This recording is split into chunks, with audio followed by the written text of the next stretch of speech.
There's a warrant for my arrest currently, and that's the reason that I'm kind of keeping to myself. I actually thought about going outside with my megaphone, standing on the sidewalk with my karaoke, and just talking and declaring out loud. And it really gave me the flashbacks of that guy that was always on the corner at the gas station where I was staying at when I was homeless.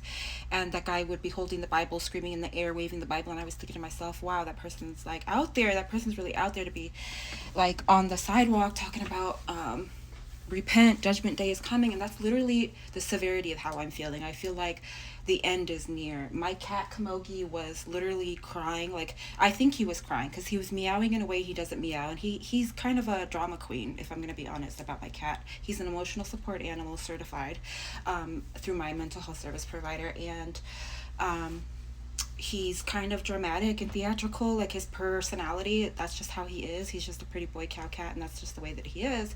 And it's been like this for like some time, like some years, where he'll just go on kind of be vocally expressive about whatever he's thinking or feeling in his little cat body.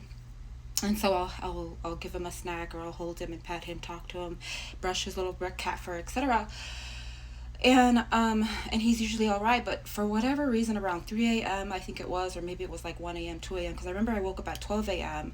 and he was next to me and he was all right. And then it was like 1 or 2 a.m. where he was just, it was like an alarm clock of him just meowing nonstop and constantly. And I was asking him if he was all right, what was the matter, and telling him that it's all right, calm down, no worries, etc. And he finally did calm down. And then around like 10, 11 a.m., same day, within the same 24-hour cycle, he's meowing again nonstop, constantly. And I'm worried, and I'm thinking, is he all right? And I'm thinking maybe I need to pray, because I just feel like we're under attack constantly. And but it's really, that's really challenging for me, because I don't really know how to pray. I don't really understand it well enough. And I'm really sorry to say that, because I know that my grandfather, he was a preacher, he had a following, he was a preacher at the local church, we were in church all the time, we had church at our house.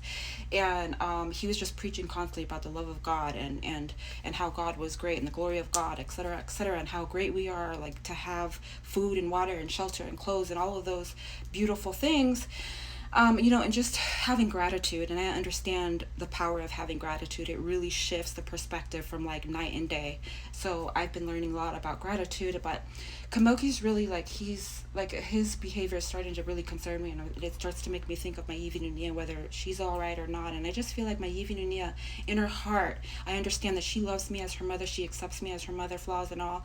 She appreciates me as her mother, and she would never leave me in a state of confusion or hurt or stress like this. So I really think there's something going on with her. The confusion must be so severe, because if anybody's experiencing abuse, coercive control, psychological control, abuse psychologically, emotionally, mentally, physically, and financially, being controlled, you notice these things in the changed behaviors. And I can't even really discuss that, because when comfortably, I can't like sit with this, literally I can't. When I start to talk about if that's what she's experiencing, my heart, my soul wants to jump up and wants to jump out and wants to stop whatever it is that could be affecting her.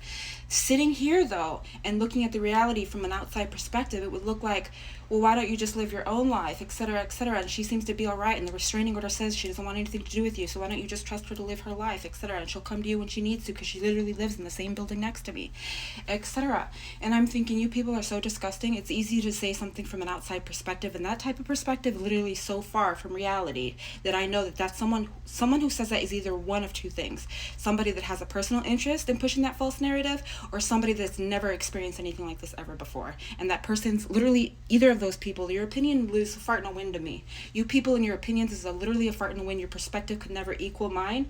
And just because, and no matter the fact that I really can't make sense of the situation, because my heart and soul and body just is literally resistant to what I believe to be a lie, because the goodness in me is saying this is not right. And there's a lie. There's lies happening over here, and that's why I'm so uncomfortable with the situation. So the warrant situation though, and the reason that I'm kind of over here just minding my own business, whatever, it doesn't matter. I don't care that there's a, it's not really about the warrant or the restraining order. The reason that I don't care about those things is because I understand the like the fact that those are fraudulent, those were generated in fraudulence. I have the truth, I have what really happened, I have evidence of it. I'm literally in the, it's being processed, my complaints as I speak right now, the complaints that I have against the deputies that lied in the report. They literally lied, and they know they lied because I have video evidence that proves that they lied. The fact that the warrant is basically, it's an unwarranted warrant, and it's a way to try to keep me over here, and try to keep me from actually being on the sidewalk with my megaphone and my karaoke. Because then if somebody, let's say for example, somebody's out there, noise complaint or whatever, just any reason. It could be, she's out there with her cowbell pants on, and call the police,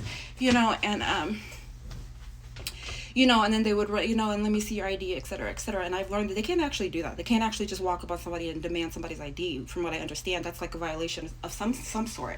But anyways, what I'm saying is that even if I did do that for my own sort of stress relief, or my own feelings of the heaviness of the responsibility that I have in doing something about the situation, even though being out there with my megaphone or my microphone wouldn't satisfy it, because the situation is occurring. It's the situation that I'm up against. The situation I'm up against is consisting of a lot of lies. It's consisting of a line of people that are willing to lie. It's consisting of a lot of corruption. So I'm literally up against a lot of odds.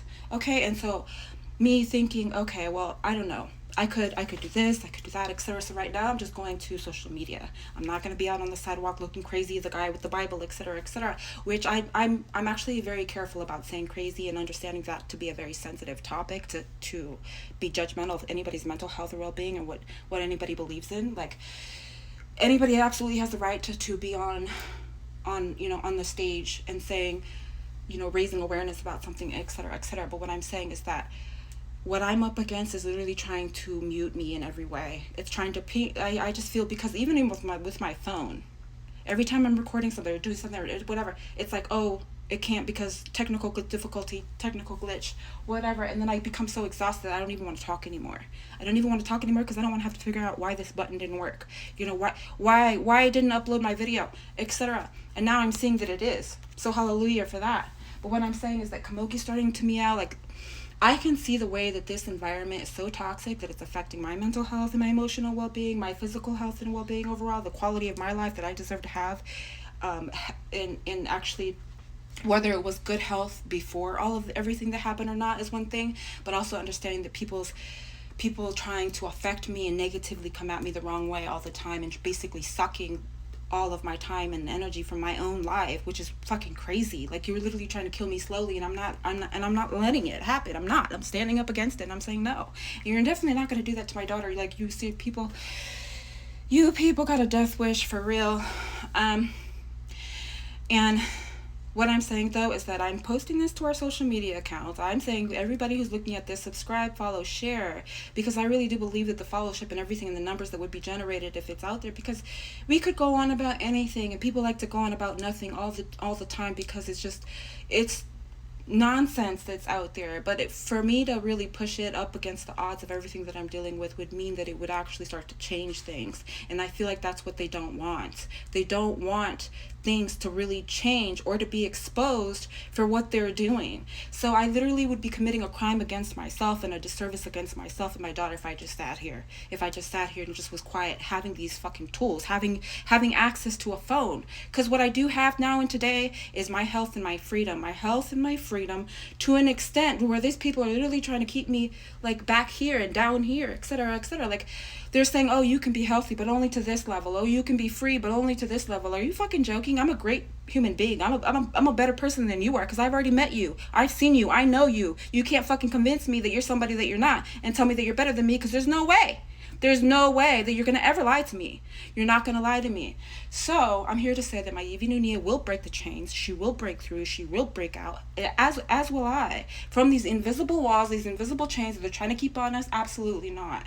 We're not going to be held down. We're not going to be silenced. None of that. Like, hello, I have a voice. My voice does move mountains. My influence, I've seen it in everybody that's ever had the honor and the privilege of interacting with me. I see the way that I change people, and people want to follow me and look like me and talk like me. And you can't tell me otherwise. I don't care about anybody's opinion. What I'm saying though is I'm up against a lot of challenges. I'm up against a lot of odds. It's not stopping me. And if anything else, it's actually going to contribute to my success, my success story. How challenges make champions. That's what me and my Evie are. We're golden. I love us so much.